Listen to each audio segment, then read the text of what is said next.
Salam, perkenalkan nama saya Feri Permansyah dari 11 KJB. Hari ini saya akan mempresentasikan.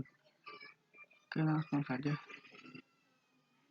Nah, itu adalah standar internet, yaitu Internet Engineering merupakan organisasi paling teratas yang berfungsi untuk mempromosikan internet dan menyetujui protokol-protokol yang akan digunakan sebagai standar protokol internet dan bertanggung jawab dalam teknologi networking berserta aplikasi-aplikasinya. Nah, ISOC berdiri pada tahun 1992 yang dikomandani oleh Vinton G. Cerf dan Bapak Internet. Informasi lengkap tentang ISOC ini dapat diperoleh pada websitenya www.isocc.org. Internet Architecture Board merupakan badan penasehat bagi ISOC dalam memutuskan suatu standar yang akan diterapkan internet. Informasi lengkapnya bisa diperoleh. Lanjut kita ke Internet Research Task Force adalah unit kerja yang berada di bawah lab yang bertugas untuk melakukan penelitian terhadap protokol internet aplikasi, arsitektur dan teknologi, baik untuk jangka pendek maupun jangka panjang. Lanjut ke Internet Society adalah badan personal yang mendukung, memfasilitasi serta mempromosikan pertumbuhan internet sebagai instruktur komunikasi global untuk riset. Badan ini juga berurusan dengan aspek sosial dan politik dari jaringan internet. Lanjut ke jaringan komputer adalah jaringan telekomunikasi yang kemungkinan antar komputer untuk saling bertukar data. Tujuan dari jaringan komputer adalah agar dapat mencapai tujuannya. Setiap bagian dari jaringan komputer dapat meminta dan memberikan layanan. Pihak yang meminta dan menerima layanan disebut klien, dan yang memberikan menerima layanan disebut server. Desain ini disebut dengan sistem client-server dan digunakan pada hampir seluruh aplikasi pada komputer. Cara kerjanya yaitu sinyal listrik maupun sinyal dalam bentuk gelombang elektromagnetik pada suatu jaringan komputer melambat dan memancarkan dengan prinsip kerja jaringan komputer.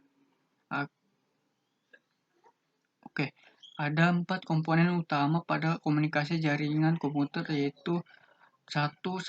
Sender, suatu proses dalam mana seseorang atau beberapa orang, kelompok, organisasi, dan masyarakat menciptakan dan menggunakan informasi. 2. Protokol, sebuah aturan atau standar yang mengatur atau mengizinkan terjadinya hubungan komunikasi dan perpindahan data antara dua dan lebih dari titik komputer. 3. Media transmisi, media yang menghubungkan antara pengirim dan penerima informasi data. Karena jarak yang jauh, maka data terlebih dahulu diubah menjadi kode dan isyarat. Inilah yang akan dimanipulasi dengan berbagai macam cara untuk diubah kembali menjadi data. 4.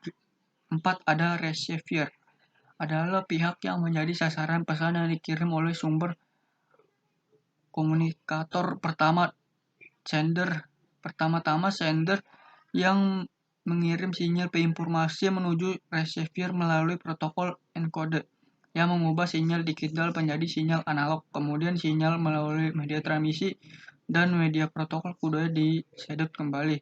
Jadi sinyal digital sebelum masuk ke receiver. Dalam ini protokol dapat diistilahkan seperti penerjemah informasi data. Dan ada A, jaringan telepon kabel, menggunakan sistem wireless sehingga membutuhkan kabel supaya dapat berfungsi. Cara kerjanya yaitu suara dari pengirim diterima oleh alat yang disebut mikrofon. Mikrofon mengubah gelombang suara menjadi sinyal listrik, kemudian disalurkan oleh perangkap telepon. Sinyal tersebut disalurkan melalui kabel ke pusat telekomunikasi. Dari telekomunikasi, sinyal tersebut diteruskan kepada penerima. Lanjut ada B, jaringan telepon seluler, yaitu menggunakan sistem wireless. Pengirim dan penerima harus tetap tercakup. BTS adalah peralatan dan memfasilitasi komunikasi secara wireless antara pengguna telepon seluler.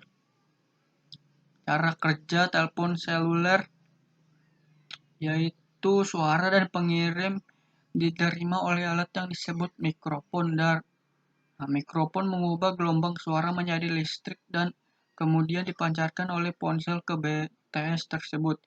Sinyal tersebut diterima oleh BTS dan sinyal tersebut diteruskan ke pusat telekomunikasi. Dari pusat telekomunikasi, sinyal diteruskan kepada BTS terdekat dan kemudian diteruskan ke si penerima. Setelah sampai penerima, maka sinyal tersebut diubah lagi menjadi gelombang suara oleh alat yang disebut speaker. Oke, sekian dari saya. Sekian. Terima kasih.